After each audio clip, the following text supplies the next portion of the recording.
Meus amigos, a prática religiosa se defronta hoje com um grande obstáculo. Entre outros, refiro-me ao relativismo em matéria de fé. A doutrina ensinada por Cristo e em seu nome pelo magistério sob a guia do Espírito Santo é o alicerce da Igreja. Condicionar sua aceitação a interpretações subjetivas é inaceitável. Aí está o núcleo de grave problema que aflige a vida católica. Desde o século passado, vem ocupando espaço na mentalidade reinante uma falsa concepção da verdade.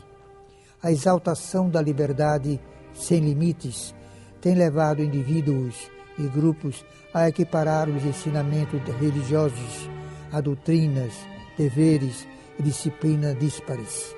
Cada um escolhe a parcela que lhe apraz e, com uma consciência supostamente tranquila, declara ser católico mesmo que o conteúdo de sua opção não coincida com a voz do magistério da Igreja.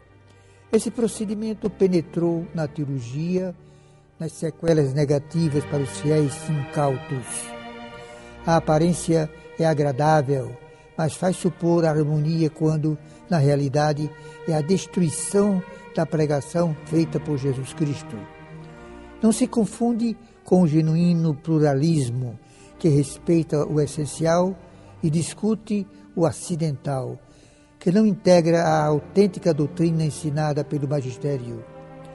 O grave, inclusive no ambiente que se afirma católico, é uma tolerância inaceitável em matéria teológica, litúrgica e disciplinar. Isso contraria as diretrizes do Concílio Vaticano II, de documentos sinodais das congregações romanas nas áreas de sua legítima competência, para citar textos mais recentes. Todas essas normas devem ser religiosamente acatadas, pois, caso contrário, além da desobediência e confusão, há sério prejuízo para a Igreja do Senhor.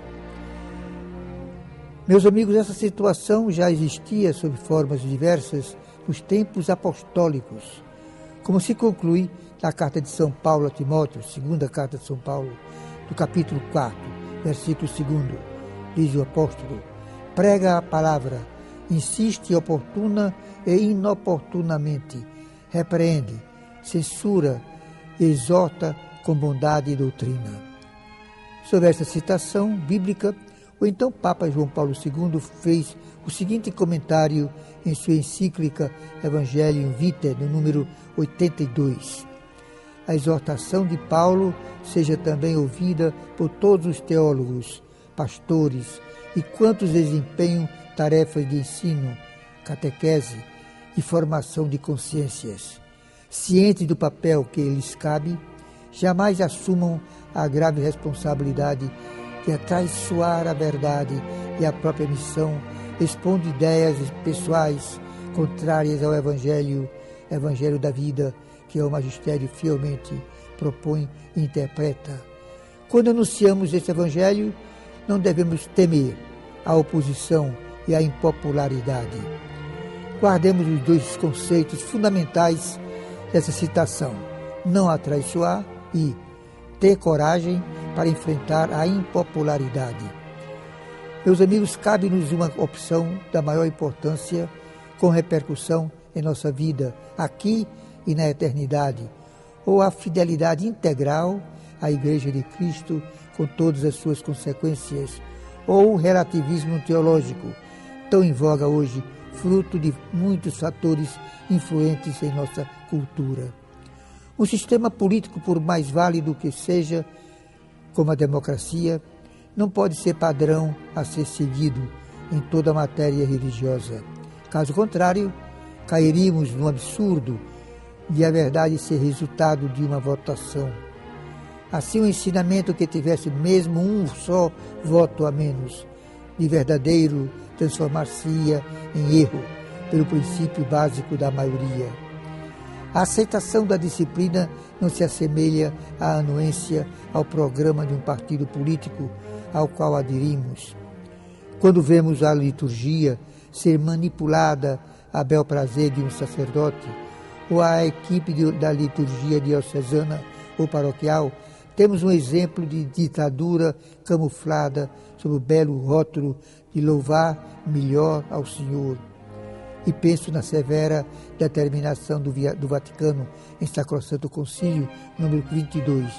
Diz o concílio: ninguém mais, mesmo que seja sacerdote, ouse, por sua iniciativa, acrescentar, suprimir ou mudar, seja o que for, em matéria religiosa.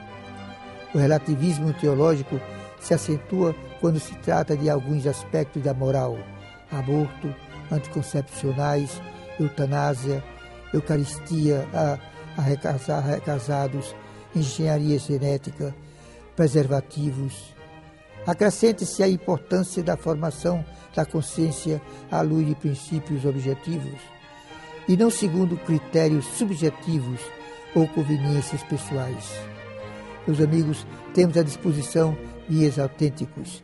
Refiro-me ao Catecismo da Igreja Católica e a tantos outros documentos, como as encíclicas Evangelium Vitae, Veritatis Splendor, Familiaris Consortio, como também a Carta Apostólica Ordinatio Sacerdotalis e a Carta da Congregação para a Doutrina da Fé aos bispos da Igreja Católica sobre a recepção da comunhão eucarística por parte de fiéis divorciados e recasados, fáceis de serem encontrados nas livrarias e que são indicadores seguros. Fundamental para que alguém possa afirmar ser um seguidor de Cristo é orientar sua vida segundo as diretrizes dadas pelo Senhor Jesus através da igreja que ele fundou e confiou a Pedro. Por essas mesmas normas objetivas, cada um deve reeducar a consciência. O julgamento é concreto, é correto e deve ser seguido se está de acordo com a razão e a lei divina. As dificuldades são esclarecidas pelo magistério eclesiástico, isto é, o ensino autêntico da Igreja. Um alerta deve ser dado.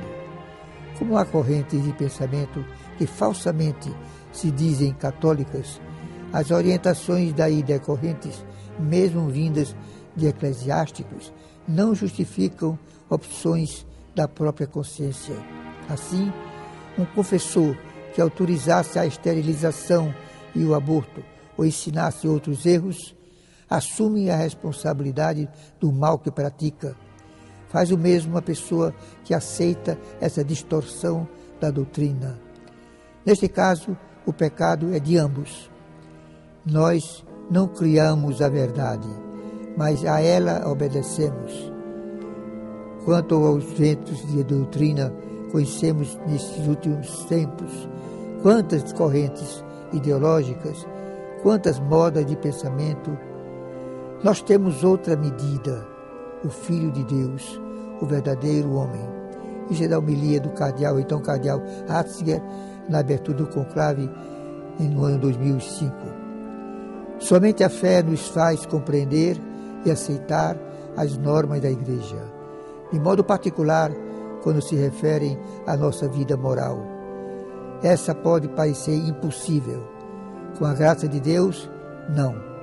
Diz o apóstolo: tudo posso naquele que me conforta, conforme a carta a Filemon, do capítulo 4, versículo 16.